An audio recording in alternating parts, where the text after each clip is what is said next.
menemukan beberapa fakta-fakta dugaan tindak pidana yang dilakukan oleh saudara Ferry Irwandi. Pemirsa, Polda Metro Jaya menegaskan aduan dan cyber TNI terhadap Ferry Irwandi masuk kategori pencemaran nama baik. Namun sesuai putusan Mahkamah Konstitusi, polisi menyebut laporan kasus pencemaran nama baik hanya bisa dilakukan perorangan, bukan institusi. Berhasil mencegah niat beberapa pihak untuk menaikkan status saat ini menjadi darurat militer. Kasus Ferry Irwandi lagi jadi bahan panas. Tentara dan aktivis beda pandangan tajam. Semuanya bermula dari postingan Ferry, CEO Malaka Project, yang bilang soal darurat militer dan menyinggung dugaan tentara ikut rusuh di demo akhir Agustus. Bagi TNI, ini jelas menyinggung. Nama baik tentara dianggap tercoreng, bahkan sampai muncul wacana mau bawa kasus ini ke ranah hukum, pakai pasal pencemaran nama baik.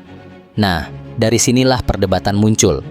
Di satu sisi ada Usman Hamid dari Amnesty International. Dia bilang langkah TNI ini keliru dan bisa jadi blunder.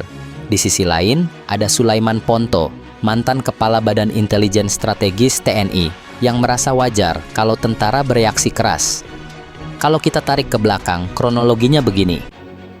Tanggal 31 Agustus, Ferry nulis di medsos, katanya, darurat militer hari ini bisa dicegah. Tanggal 5 September, dia ulangi lagi pernyataan serupa.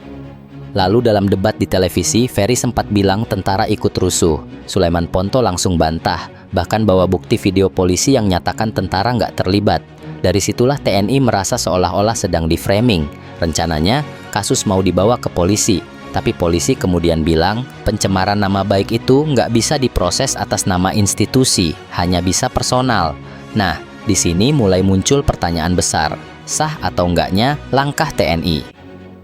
Menurut Usman Hamid, ini harusnya nggak dibawa ke pidana, karena kebebasan berpendapat itu hak warga negara. Kalau ada yang nggak setuju, ya bantah dengan argumen, jangan lapor polisi. Dia juga ingatkan, tugas TNI itu pertahanan, bukan urusan pencemaran nama baik. Itu ranah polisi, bukan tentara, katanya. Sementara Sulaiman Ponto punya pandangan beda. Bagi dia, pernyataan Ferry bukan sekadar kritik, tapi framing yang bisa bikin publik salah paham. Kalau sipil bisa bilang tersinggung pribadi, bagi tentara nggak ada cerita pribadi. Kalau satu diserang, semua ikut tersinggung, ujarnya.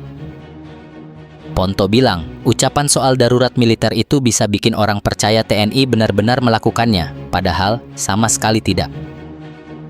Akhirnya, kasus ini mempertemukan dua logika berbeda. Usman bicara soal hukum dan demokrasi, kritik jangan dikriminalisasi. Ponto bicara soal kehormatan militer, jangan biarkan framing merusak citra tentara. Publik sekarang menunggu, apakah kasus ini bakal lanjut ke pengadilan atau berhenti di tengah jalan? Apakah ini bisa jadi pelajaran demokrasi atau justru membuka jalan kriminalisasi kritik? Satu hal yang jelas, kasus Ferry Irwandi menunjukkan betapa tipisnya batas antara kebebasan berpendapat dan sensitivitas institusi militer.